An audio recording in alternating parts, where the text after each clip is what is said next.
அரிஞ்ச உடனேயே சொட்டு சொட்டு சொட்டு சொட்டுன்னு சொட்ட ஆரம்பிச்சிருச்சிங்க பால். எனக்கு என்னன்னா இது வாங்கிட்டு வந்து ஒரு 2-3 நாள் ஆச்சு. வீட்டில் வச்சுருக்கும்போது அங்கே போகும்போது இங்கே போகும்போது ஒரே வாசம் தாங்கலை.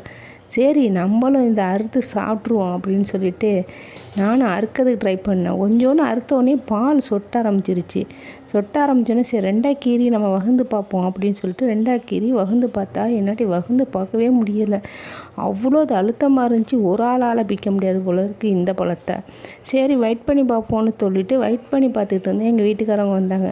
அவங்க வந்தோடனே சேர்த்து எனக்கு பிச்சு கொடுங்க அப்படின்னு கேட்டுட்டு பறக்க அவங்க பிக்க ஆரம்பிச்சிட்டாங்க. நான் திங்க ஆரம்பிச்சிட்டேன். அவங்க பிச்சு வைக்கிறது தான் தெரிஞ்சிச்சு. பலாப்பழம் சொலையெல்லாம் எங்கே போகுதுன்னு சொன்னால் என்னை பார்த்து அவங்க ஆத்திரம் படுறாங்க. என்னான்னு கேட்டால் நான் பிச்சு தின்னுட்டு உட்காந்துருக்கேன். பிச்சு திங்கிறதுக்கு அடி உனக்கு வச்சுருந்தேன் அப்படின்னு சொன்னாங்க. அதுக்கப்புறம் பிச்சு நானும் போட்டு இவ்வளோ தான் பலாப்பழம் சொலைய வந்தது. பிடிச்சிருந்தா லைக் பண்ணுங்கள். யாருக்கெல்லாம் பலாச்சோலை அப்படின்னு கமெண்ட் பண்ணுங்கள்.